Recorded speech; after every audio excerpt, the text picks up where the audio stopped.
Olá a todos! O Ciência no Tucupi de hoje irá explorar as peculiaridades genéticas dos indígenas da Amazônia brasileira. Com o recente avanço da genética, muito já se conhece sobre o genoma humano.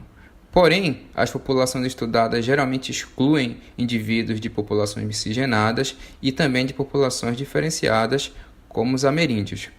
Para trabalhar esta lacuna nos ameríndios brasileiros, um estudo de pesquisadores do Núcleo de Pesquisa em Oncologia da UFPA foi recentemente publicado na revista Scientific Reports. Este grupo faz parte de um projeto maior da UFPA sobre genética de populações indígenas. O artigo faz uma comparação de variações genéticas, os polimorfismos, em genes importantes para os processos de absorção, distribuição, metabolismo e excreção de medicações, entre ameríndios brasileiros e outros grupos étnicos do mundo. Esta área da genética é chamada de farmacogenômica. As autoras Mariane Fernandes, doutora em genética pela UFPA, e Juliana Rodrigues, doutoranda do programa de pós-graduação em Oncologia e Ciências Médicas da UFPA, conversaram um pouco conosco sobre o estudo. Sobre a motivação do estudo, a doutora Mariane Fernandes explica como surgiu a ideia de realizar o estudo. A nossa principal motivação é que a farmacogenômica ela já é uma prática em todo o mundo. Na nossa região, a gente ainda não tem uma prática clínica. A principal intenção de investigar os marcadores farmacogenômicos, principalmente na população ameríndia, é poder trazer essa realidade dos marcadores farmacogenômicos que foram investigados no mundo todo, principalmente na Europa, nos Estados Unidos, que já são regulamentados por várias agências, que são as agências regulamentadoras de fármacos. No Brasil, a gente tem uma carência dessa realidade. Então, a nossa população, por ser miscigenada, principalmente com a população ameríndia, tem uma grande importância estudar esses marcadores, visto que a gente não conhece o perfil genético dessas populações, né? E a gente não pode extrapolar os dados obtidos nas populações mais homogêneas, que são as que a gente tem os dados disponíveis na literatura, para a nossa população miscigenada. Então, seria preencher essa lacuna que existe na farmacogenômica mundial. Um dos desafios do estudo foi a confirmação da ancestralidade autodeclarada dos participantes, que precisou ser confirmada por marcadores genéticos. O diferencial do nosso estudo para essas populações é que muitas delas você vai ver na literatura que eles colocam populações ameríndias, populações índios, em vários termos, mas na verdade essas populações elas não são francamente, os índios e os ameríndios são populações miscigenadas, eles utilizam aquela situação da autodeclaração indígena. Então, muitos mexicanos se autodeclaram indígenas, mas às vezes não são. E o diferencial do nosso trabalho, do nosso grupo, é que a gente não trabalha com autodeclaração. A gente trabalha com um painel de marcadores informativos de ancestralidade para confirmar que esses indivíduos que estão sendo investigados, eles realmente são ameríndios, eles são dessas populações tradicionais da Amazônia. Juliana Rodrigues, coautora do estudo, reforça a forte herança ameríndia dos indivíduos analisados neste estudo. E só a nível de confirmação, a gente fez os marcadores de ancestralidade na nossa população de estudo do artigo e a menor ancestralidade ameríndia encontrada foi de 95%, confirmando mais uma vez que eles são de fato indígenas. Neste estudo, foram analisadas amostras genéticas de indivíduos de 3 etnias do sul do Pará, os Assurini do Trocará, os Assurini do Coatinemo e os Kayapó-Xikrin. A doutora Mariane comenta como foi o processo de escolha e a abordagem destas populações indígenas. A escolha das etnias, primeiro é porque nós temos uma parceria com o Dr. João Guerreiro, que ele tem um projeto acerca do perfil epidemiológico de populações indígenas do Pará. Então, dentro deste projeto estão também a investigação de marcadores de farmacogenômica e outros marcadores de doenças. Ele trabalha com muitas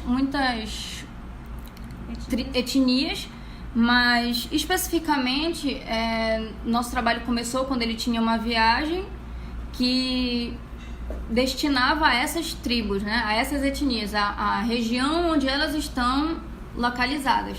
Então, também pelo fato delas estarem localizadas exatamente no estado do Pará, né, nós não objetivamos populações que estão no centro-oeste do Brasil, populações que estão no nordeste do Brasil. Nós queríamos mesmo populações, etnias que estão localizadas na região amazônica e mais especificamente no estado do Pará, para que a gente também possa comparar com os nossos dados clínicos, com as nossas abordagens clínicas localmente. É importante também ressaltar que essas populações, essas 3 etnias no caso, né, elas não são urbanizadas, elas têm pouco contato com a civilização, elas não têm uma miscigenação, né? Elas têm esse contato quando vão esse atendimento médico, essa participação na pesquisa, mas eles não têm uma urbanização. Então a gente espera que essa população seja o mais, que se considera pura possível, né?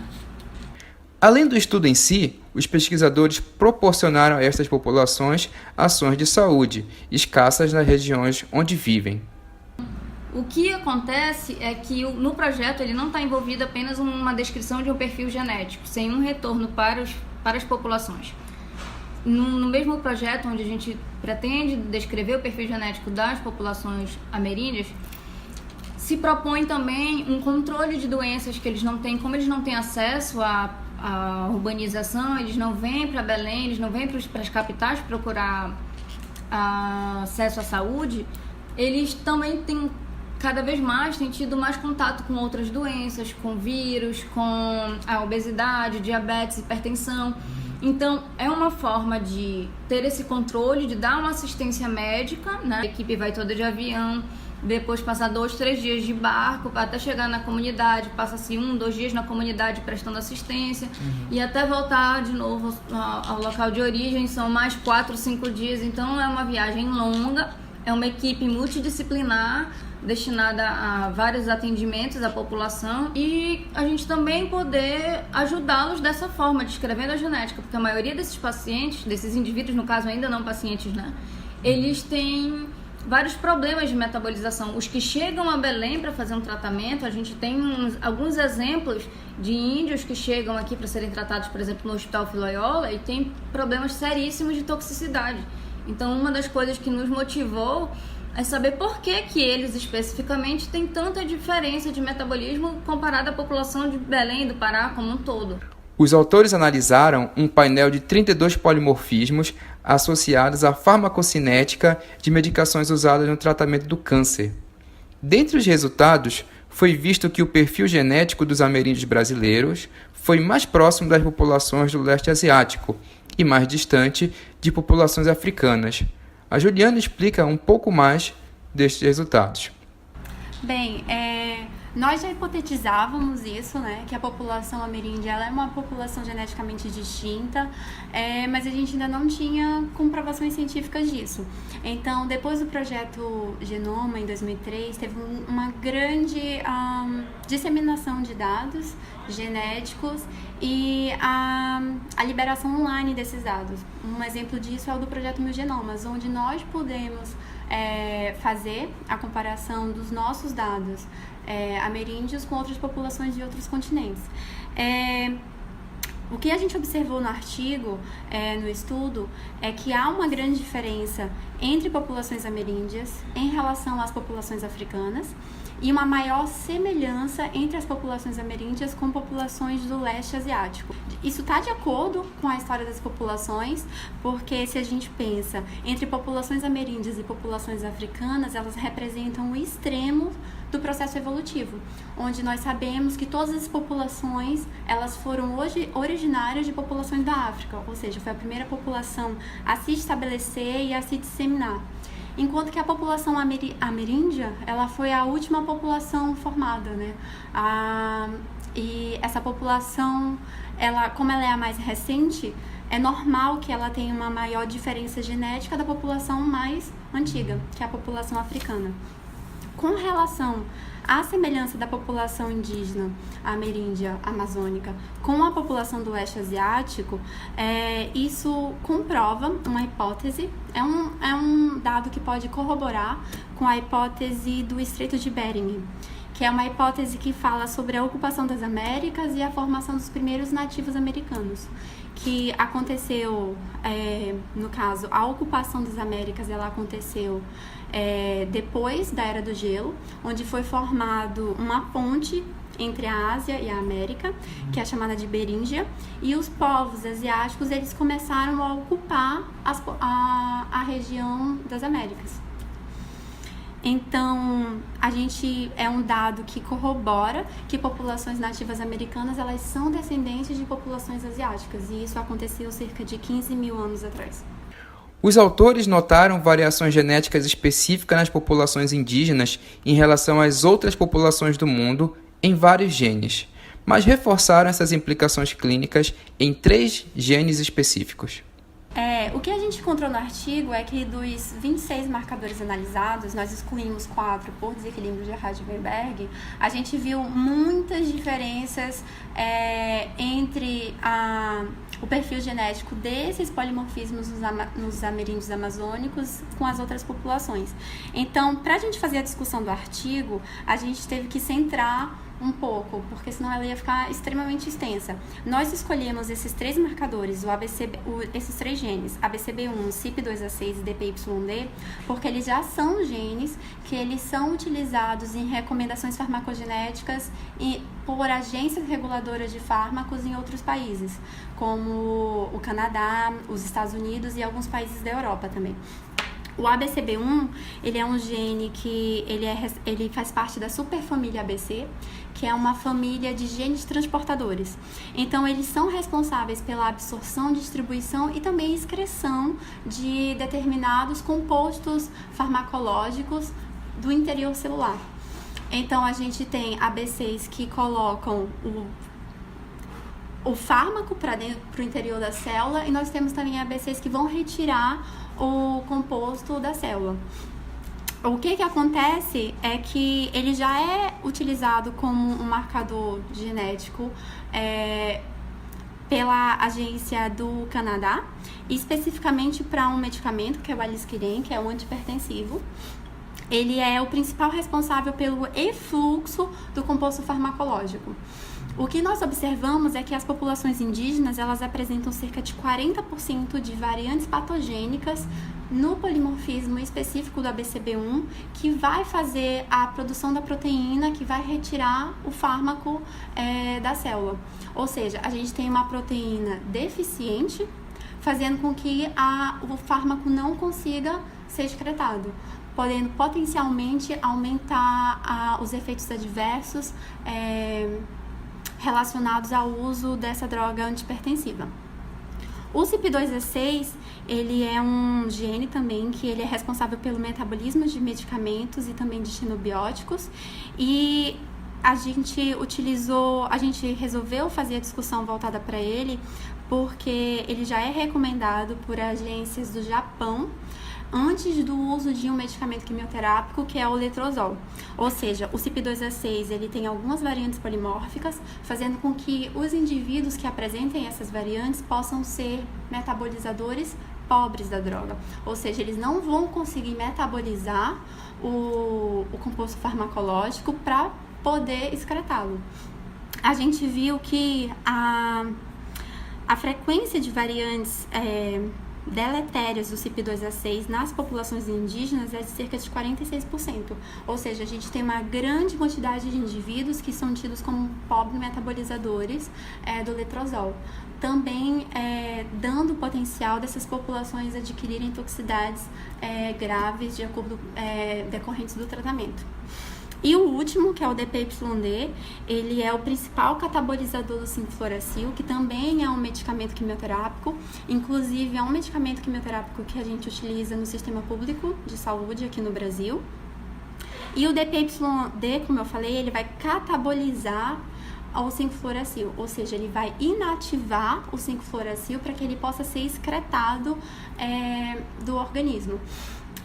O que acontece é que Da mesma forma, tem algumas variantes polimórficas do DPYD, fazendo com que tenha uma baixa atividade da proteína. E essa baixa atividade da proteína está correlacionada com a falha de excreção do medicamento e com o aumento de toxicidades decorrentes da terapia. O diferencial do DPYD é que essas variantes elas são extremamente raras, uma média de 1% da variante polimórfica encontradas em populações europeias, por exemplo, em populações asiáticas e populações africanas, a gente consegue uma média de 1%, e o que a gente observou nos indígenas é que eles tinham de 2 a 3%, o que pode parecer baixo, mas quando a gente compara com outras populações mundiais, está acima da média. Oferecer tratamentos mais eficazes e com menos efeitos adversos para populações específicas, como os ameríndios brasileiros e pessoas com ascendência ameríndia, é uma das principais implicações clínicas diretas destes resultados. As autoras também falaram sobre as perspectivas futuras deste projeto. A nossa perspectiva a partir de agora é aumentar o número de marcadores, né? A gente já tem isso em vista, já está em desenvolvimento, para que a gente possa ter resultados mais confiáveis, resultados mais amplos para outros fármacos, para que a gente possa extrapolar esses dados agora para outros tipos de tratamento. Por exemplo, tratamentos quimioterápicos, principalmente os quimioterápicos, porque aí nós estamos trabalhando justamente no núcleo de pesquisa em oncologia, então é o que mais visamos aqui. É o tratamento de leucemias, a linfóide aguda e a mieloide crônica, já estão em andamento trabalhos com o metabolismo dos principais fármacos utilizados no tratamento dessas leucemias. Nós temos de tumores sólidos, como o câncer gástrico. A gente tem também uma linha de pesquisa com o tratamento do câncer de mama e de vários outros tumores. Então, o nosso principal objetivo a partir de agora é ampliar os marcadores para o perfil de metabolismo de outros fármacos, para que a gente possa ter resultados quanto à provável exposição desses indivíduos ameríndios com estes fármacos e se eles teriam segurança ou não, visto nesse contato com fármacos que a gente tem atualmente já uma experiência de que vários deles não têm segurança, eles têm contato com alguns fármacos e eles não têm boas respostas, têm efeitos desastrosos, né? E a gente pretende que antes deles terem um contato com esses fármacos a gente possa definir que é seguro ou não é seguro esse contato de acordo com o perfil genético. E só para complementar o que a Mariane falou, além da gente fazer mais pesquisas, o interessante também é que a gente forme uma base de dados sólidas para que todo esse conhecimento que a gente está adquirindo agora na bancada possa ser trazido para a prática clínica. Ou seja, que a gente faça essa pesquisa translacional, que a gente consiga esses dados e consiga aplicar esses dados numa rotina clínica que vai beneficiar não só as populações ameríndias amazônicas, mas também a população brasileira, que é uma população que é altamente miscigenada com esse grupo étnico.